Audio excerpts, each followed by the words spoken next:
Hello दोस्तों, नमस्कार। Skyline thinkers YouTube channel में आपका स्वागत है, जो कि एक सिविल इंजीनियर्स ट्रेनिंग इंस्टीट्यूट है।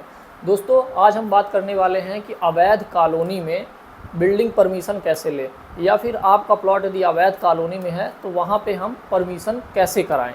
तो सबसे पहली चीज़ मैं आपको ये बता दूँ कि जैसे यदि आपका प्लॉट किसी भी नगर निगम क्षेत्र के अंदर आता है, जैसे फॉर एग्जांपल यदि भोपाल नगर निगम के कहीं किसी जगह पे आपने प्लॉट खरीदा और वो वार्ड किसी वार्ड क्रमांक में आता है, मतलब नगर निगम के अंदर है, और आपको बाद में पता चलता है कि ये तो कॉलोनी आपकी अवैध है, या फिर आपको पता भी है कि ये अवैध है लेकिन प्लॉट सही रेट पे मिल रहा, तो आप चाह रहे हो कि क्या हम उस पर प्लॉट ले लें, क्या वो फिर उसमें परमिशन बिल्डिंग की कराई जा सकती है या घर बनाने की परमिशन ली जा सकती है। तो दोस्तों, बिल्कुल आप ये समझ लीजिए कि यदि कोई भी अवैध प्लॉटिंग है वहाँ पे भी घर बनाने की परमिशन या बिल्डिंग परमिशन ली जा सकती है, उसकी एक प्रोसेस होती है। तो आज उसी के विषय पे अपन बात करने वाले हैं कि अवैध कॉलोनी में यदि आपकी बिल्डिंग है तो उसको अपन कैसे परमिशन कराएंगे, या प्लॉट है तो उसकी परमिशन कैसे कराएंगे।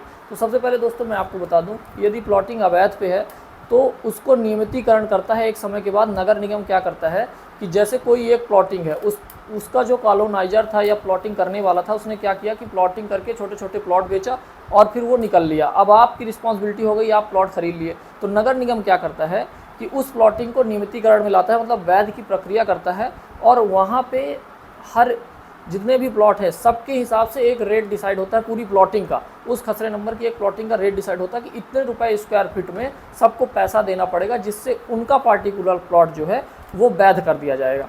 बहुत सारे लोगों को ये कंसर्न होता है कि यदि मान लीजिए कोई भी व्यक्ति एक अवैध प्लॉटिंग पे प्लॉट लेता है तो क्या उसको यदि अपना प्लॉट वैध कराना है तो क्या अपना बस वो करा सकता है, या फिर पूरी प्लॉटिंग को ही वैध कराना पड़ेगा। तो दोस्तों, यदि आपका बस प्लॉट है या आपका मकान है तो अवैध में केवल आप अपने को वैध करा सकते हो। हाँ, हालांकि ये है कि जब नगर निगम उसको वैध की नियमितीकरण की लिस्ट में डालता है कि हाँ ये अवैध से वैध के लिस्ट पे आ गया है, आप अपने का फीस जमा करके इसको वैध करा लो, उस केस में वो पूरी ही कॉलोनी को या पूरे ही खसरे को वैध पे डालता है। तो अब जब वो नियमितीकरण में नगर निगम के हिसाब से आ गई, ये आप जो भी नगर निगम है उस क्षेत्र पे आप जाके वहाँ के इंजीनियर से, कंसल्टेंट से पूछ सकते हैं, या आप हमें कांटेक्ट कर सकते हैं। हमारे इंस्टाग्राम पे आप हमें डीएम कर सकते हैं। किसी भी क्षेत्र में आपका अवैध कॉलोनी में बना हुआ है, खासकर रीवा, सतना, यहाँ तो हम खुद ही वर्क कर रहे हैं, तो यहाँ पे यदि आपको कोई इशू है तो आप हमसे डायरेक्ट कांटेक्ट कर सकते हैं।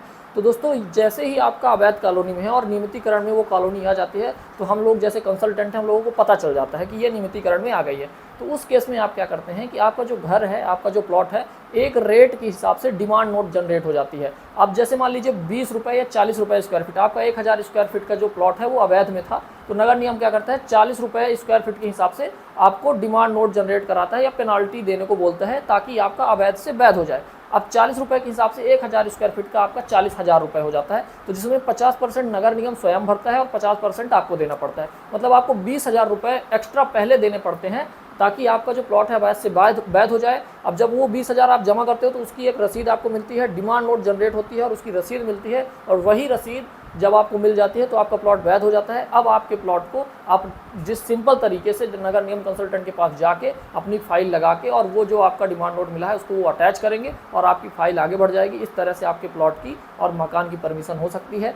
और डिटेल में आपको यदि समझना है तो आप हमसे पर्सनली कॉन्टैक्ट कर सकते हैं, हमें इंस्टाग्राम में आप डीएम कर सकते हैं। और दोस्तों, आई होप ये वीडियो हमने आपके लिए बनाई है, आपको ये वीडियो अच्छी लगी होगी, इन्फॉर्मेशन आपको सही लगी होगी। इस वीडियो को आप लाइक ज़रूर करें, और स्काईलाइन थिंकर्स पे पहली बार आए तो उसको सब्सक्राइब कर लें, क्योंकि हम यहाँ पे नगर निगम, टीएनसीपी, एमपीआईडीसी से रिलेटेड सारे नॉर्म्स पे बात करते हैं। ड्राइंग डिज़ाइन पे हम बात करते हैं, एलिवेशन डिज़ाइन का हम काम करते हैं एज अ कंसल्टेंट। सो यदि आपको कोई रिक्वायरमेंट भी है तो आप हमसे डायरेक्ट संपर्क भी कर सकते हैं, और साथ में यदि कोई इशू है तो आप हमें कमेंट करके बताइए। Thank you.